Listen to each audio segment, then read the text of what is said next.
เอาสบายดีเด้อพี่น้องหมดสุขสุขคนที่ติดตามซองบ้านนาภูเขาขวอยู่ติดตามเฮาที่ใช้ชีวิตอยู่รัสเซียนี่เนาะพี่น้องมื้อนี้เฮาก็สิมาย่างลิ้นป้าเนาะบอกว่าป้าบ้านเพิ่นสะอาดตาเด้มาดูนี่เพื่อมีเห็ดมีผักให้เฮาเก็บได้แล้วก็จะมาเล่าแบบประสบการณ์ตัวเองเนาะพี่น้องประสบการณ์ชีวิตของตัวเองที่มาอยู่รัสเซียนี้ถือว่าได้5 ปีแล้วได้พี่น้องได้5 ปีแล้วแล้วก็อยากฝากประสบการณ์ของตัวเองให้รุ่นน้องผู้ที่กำลังจะมาศึกษาเรียนอยู่รัสเซียนี้ผู้ที่แล่นทุนได้หรือว่าผู้ที่กำลังแล่นอยู่หรือว่าซกเรียนใหม่ๆที่จะมาฮอดนี่เนาะเดือน10เดือน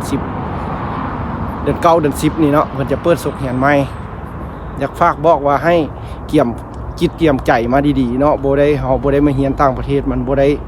ใช้ชีวิตที่สวยหรูได้น้องเอ้ยซาตัวเองเจอมานี่ถือว่าเรียนอยู่รัสเซียถือว่าหนักได้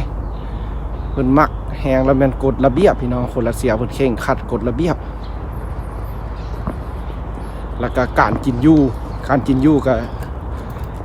ต่างกันเนาะกับบ้านเฮาต่างหลายเด้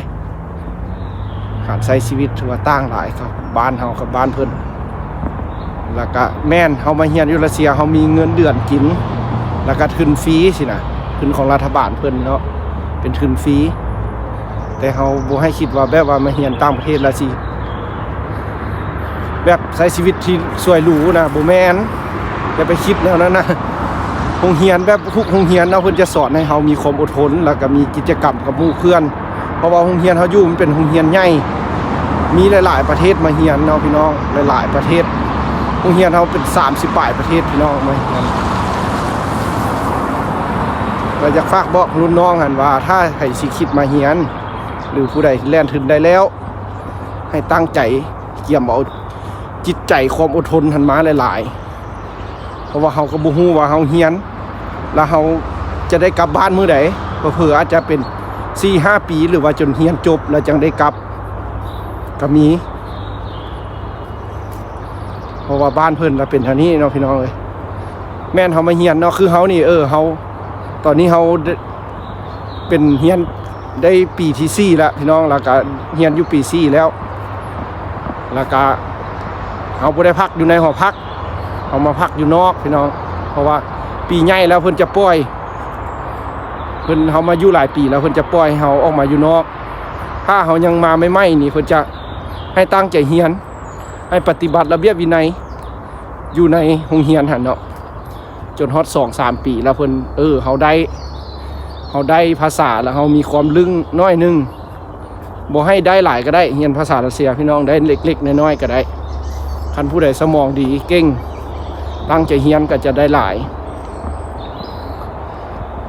พอบ้านเพิ่นมันเป็นประเทศที่ใหญ่เนาะพี่น้องแล้วมันก็เพิ่นก็ต้อนรับหลายๆโรงเรียนหลายๆประเทศมาศึกษาเฮาร่วมกันเฮาก็ได้ใช้ชีวิตกิจกรรมกับหมู่เพื่อนในโรงเรียนหลายก็อยากเล่าประวัติชีวิตตัวเองเนาะฝากให้รุ่นน้องที่กำลังจะมาบ่ให้เกี่ยมอย่างไรพี่น้องเลยให้เกี่ยมจิตเกี่ยมใจเกี่ยมความอดทนอย่างเดียวมาอยู่รัสเซียป่าไม้บ้านเพิ่นนี่ป้าสะอาดเลยพี่น้องพักก็ตั้งแต่ตอนฤดูหนาวแล้วเฮาก็ยังบ่ได้มาเลยฤดูนี้ก็มามื้อนี้ครั้งแรกเฮาก็ว่าสิมาแบบเพื่อเห็นสัตว์ป่าเฮาจะถ่ายพี่น้องเบิ่งบ้านเพิ่นอุดมสมบูรณ์นกหนูนี่เต็มเลยบางเทื่อเฮาเห็นฮอดตุกกระหอกเนาะพี่น้องเพิ่นบ่ค่อยหลายถึงตุกกระหอกเขาคิดว่ามาแล้วสิเฮ็ดแล้วก็มาย่างป่าแล้วก็สิเล่าชีวิตของตนเองที่มาอยู่รัสเซียนี่เนาะพี่น้องเอ้ยให้ผู้ที่กำลังจะมาเรียนหรือว่ามาเฮ็ดเวียกอยู่พี่ได้ฮู้ว่าอยู่รัสเซียก็บ่ได้ชีวิตได้ง่ายเด้อแม่นเฮามีเงินเดือนกินแล้วก็สินค้าบ้านเพิ่นแม่นแท้บ่แพงพี่น้องหรือว่าเงินเดือนที่เพิ่นเอาให้เฮาก็น่าจะพอใช้พอจ่ายในการซื้ออยู่ซื้อกินเพราะว่าเฮากินอาหารเพิ่นบ่ได้แล้วเฮาก็จะได้ซื้อมาแต่งคือตัวเฮานี่เนาะได้ออกตลาดทุกทิศเนาะกับหมู่เพื่อนได้ออกตลาดซื้อกินทุกทิศคนบ้านเพิ่นมาเล่นกีฬาขนาดใดพี่น้องหลายได้ ผักฤดูนี้มันยุงเด้อพี่น้องยุงหลายขนาดนี่เขาย่างมานี่ยุงตอมหน้าตอมตานี่บ้านเพิ่นเล่นกีฬาพี่น้องเพิ่นมักกีฬาได้คนรัสเซียนะมักอิลีแท้กีฬานะมาอยู่นี่ก็ยังมีวีซ่ากีฬาถือว่าแล่นยังมีวีซ่ากีฬาเด้เฮียนนะถือว่าหนักน่วงเฮียนกีฬาพี่น้องเลยเพิ่นมักสุขภาพแข็งแรงว่าซั่นซะแบบห่างกายให้เกี่ยมความพร้อมตลอดสินะคนรัสเซียนะมีวินัยออกกำลังกาย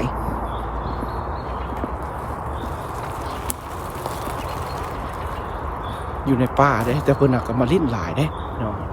คือว่าในป่านี่ว่ามีความปลอดภัยร้อยเลยพี่น้องมีตำรวจแล้วก็มีกล้องวงจรเต็มทุกมุมเลยนำเสาไฟผู้ใดมาก็ถือว่ามีความปลอดภัยบ่ให้คิดย่านคิดอย่างเลยมาอยู่นี่ถือว่าอันนี้เป็นป่าแบบหม้อในเมืองนี่เนาะพี่น้องเพราะว่าบ่ให้ย่านแบบว่าสัตว์ให้สัตว์ใหญ่หรือว่าบ่มีเพราะว่าเพิ่นจะตะนางอ้อมไว้อยู่แล้วฤดูนั้นมานะเขาสิพามาเก็บเห็ดอยู่นี่นะพี่น้องมันจะมีเห็ดมีอย่างไรมีเห็ดมีผักก็หลายพี่น้องเลยผักนะผักมื้อนี้เขาสิบ่ได้เก็บผักคันเห็นอันผักแซ่บเขาก็สิเอาเย้ยตัวเองก็มักกินผักเด้ถ้าเห็นอันผักแซ่บก่อนจังสิเอาถือว่าโดดแล้วบ่ได้ย่างป้านี่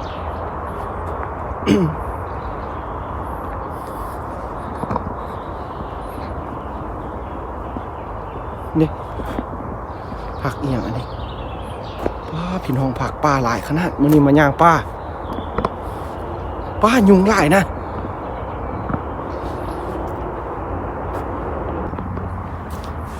ป้าผักสีล้อมเมดเลยเป็นสวนเลยมื้อหน้าเด้อสิมาเก็บเอาเด้อพอดีเป็นดอกมันพอดีแห้งแซ่บเอาเป็นนึ่งกินตัวใดฮักเป็นกินละเม่นแฮวเด้อที่เอื้อยเพิ่นที่ใช้ชีวิตอยู่ตั้งแดดเนาะเพิ่นพาเฮากินผักเฮาก็บ่ฮู้เด้อยู่รัสเซียนี่เฮามาเอ็ด YouTube พี่เด้จังฮู้ว่ามีผักเป็นกินนี่พามาย่างป่าอากาศสดชื่นเสียดายแต่มียุงพี่น้องคันบ่มียุงนี่คักยุงหลายขนาดมาฟังเสียงนกเสียงหยังพี่น้องหลายเสียงนกเสียงหยังเผลอๆเฮาอาจจะเห็นตัวกระหอกพี่น้องเพราะว่าคนบ้านเพิ่นจะมาเล่นกีฬาได้เอาบ่เป็นตาย่านได้พี่น้องมาเลาะพี่นะเพิ่นจะเล่นกีฬาเฮาก็มาอยู่พี่ก็บ่ได้สิเป็นตาย่านแล้วก็บ่มีสัตว์ใหญ่สัตว์หายเนาะเพราะว่าขอบเขตนี้เพิ่นจะอ้อมหัวเล็กนี่พี่น้องป้าฤดูนั้นเฮาว่าต้องมีเห็ดแหละพี่น้องฮอดฤดูนั้นมาจะมีเห็ดหลายเลยว้าวคักนะบ้านเพิ่นน่ะนี่อักเสียทีจะมียุงนะพี่น้องยุงหลายแล้วก็โตใหญ่นี่แหละป่าไม้เพิ่นเสียงนกเสียงหนูเต็มวิวแรงๆเด้อพี่น้องเลยอย่างป่าสดชื่นมื้อนี้ก็เกี่ยมมีดมานำได้ใส่ถุงเป้คือเก่าพี่น้องเพราะว่าเราจะบ่ได้ใส่กระซะเพราะว่าบ่กล้าหิ้วเนาะพี่น้องย่านอายเพิ่นว่าซั่นซะเพราะว่าคนบ้านเพิ่นบ่กินผักป่าเด้เพิ่นกินแต่ผักอยู่ในห้านแม่เห็นบ่ตัวนกนะพี่น้องนี่อยากมามีเวลามาตอนสวยเนาะเป็นบนนกนะครับ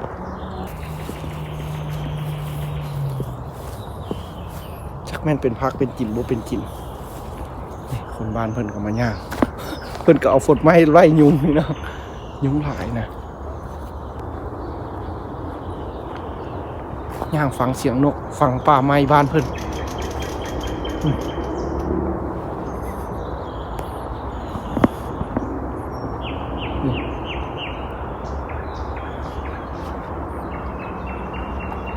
ได้ยินเสียงนกบ่พี่น้องเอ้ยอ่อนซ้อนขนาดเฮานะ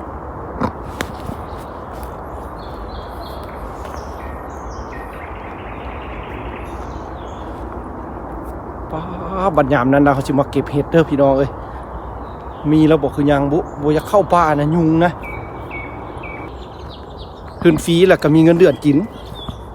แต่เงินเดือนเขาได้ก็สิถึกเงินลาวเขาก็สิประมาณ3 ล้านปลาย4 ล้านพี่น้องเงินเดือนนะแล้วเขาก็มาเช่าห้องอยู่กับหมู่ค่าห้องแพงพี่น้องอยู่รัสเซียนะป้านี่มันต้นผักกาดวะพี่น้องป้าค่าห้องแพงอยู่รัสเซียนะเขาเช่าหันแม่นเดือนหนึ่งทึกเป็นเงินกี่บ้านเขาแม่น6 ล้านพี่น้อง6 ล้านกับ7 ล้านคันรวมค่าไฟก็สิแม่น7 ล้านพี่น้องค่าน้ำค่าไฟนะป้าเด็กผักซีล้อมนะพี่น้องแก่แล้วเป็นทีได้ผักซีล้อมนะโอ้ยุงป้าเข้าป่าจมูได้โอ้ทำตัวเพิ่งป้าโถนี่แห้งทงกวงคักเลย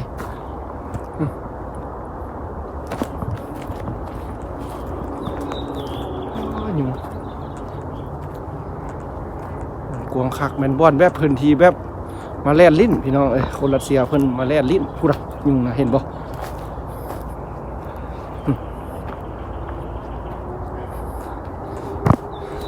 จักเขาเล่าว่าฮอดใส่แล้วเมื่อกี้นี่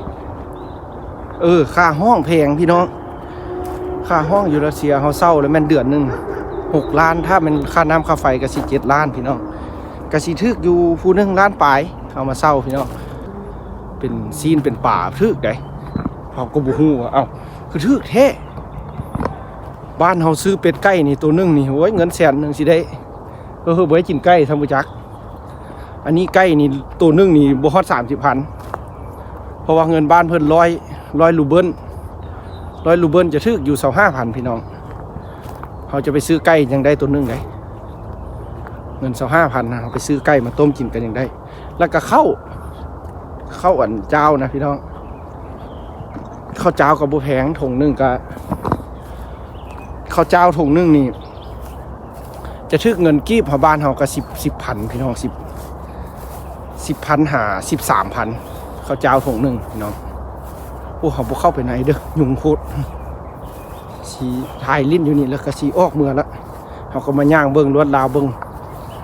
เห็ดเบิ้งผักเด้แต่หากคือสีเก็บบ่ได้ละยุงโคตรย่านเพราะว่ามักย่างพี่น้องตัวเองก็ต้องมักย่างแล้วก็พอได้มีคลิปลงให้พี่น้องเบิ้งได้อยู่บ้านแล้วก็เห็นมื้อนี้มายักอันเล่าประสบการณ์ตัวเองให้รุ่นน้องที่มาเฮียนเพราะว่าตัวเองนี่เคยมีความรู้สึกว่าตัวเองสิได้มาเฮียนต่างประเทศนะรู้สึกดีใจก่อนสิมาหันได้แต่คันมาแล้วแม่นโทคนละฟ้าเลยคนละโลกเลยนักน่วงเฮียนอยู่รัสเซียพี่น้องปีทำอิฐกับปี2ปี3ถือว่าเจอศึกหนักเลย1แม่นภาษา2แม่นการกินอยู่3แล้วก็แม่นหมู่คู่ที่มาเฮียนมันก็มีหลายประเทศเขาก็บ่ฮู้จักเขาเว้าภาษาหยังเขาก็บ่ฮู้เขาเว้าภาษาหยังป่านนกเลยป่านนกกินมักไห้จนเท่าเมื่อปี1ปี2มาแล้วเริ่มปรับเข้ากันแล้วกับบ้านเพิ่นก็แม่นระเบียบเข่งพี่น้องเขาก็บ่ได้มีสิทธิ์ที่มาย่างเลาะเวิ้นได้จนเท่าเฮามาเฮียนปีใหญ่แล้วเขาจึงมีโอกาสได้ลมกับหัวหน้าเพิ่นแล้วก็ขอตัวไปพักอยู่นอกแล้วก็จังค่อยมื้อเช้าแล้วจึงไปทำเฮียนแล้วก็เขาจึงได้มาพักอยู่นอกแล้วก็เป็นเวลาวันเสาร์วันอาทิตย์บางเทื่อเขาก็ได้ไปเฮ็ดเวียกพอได้เงินมาซื้ออยู่ซื้อกินเขาพักอยู่นอกได้เขาได้ใช้เงินหลายเพราะว่าเงินเดือนก็บ่พอดอกพี่น้องบางเทื่อก็ได้เอานำทางพ่อแม่อยู่บ้านแนวนี้แหละเขาจะอยากเล่าให้พี่น้องอันรุ่นน้องที่มาเฮียนอย่าให้คิดว่าแบบมันง่ายโอ้พี่น้องเลยจักลักกินหอปอนได้พูดเลือดจนฟงยุงบ้านเพิ่นตัวใหญ่อีหลีเป็นตาย่านโอ้ยเมื่อเด้อพี่น้องเอ้ยเอาถ่ายให้เบิ่ง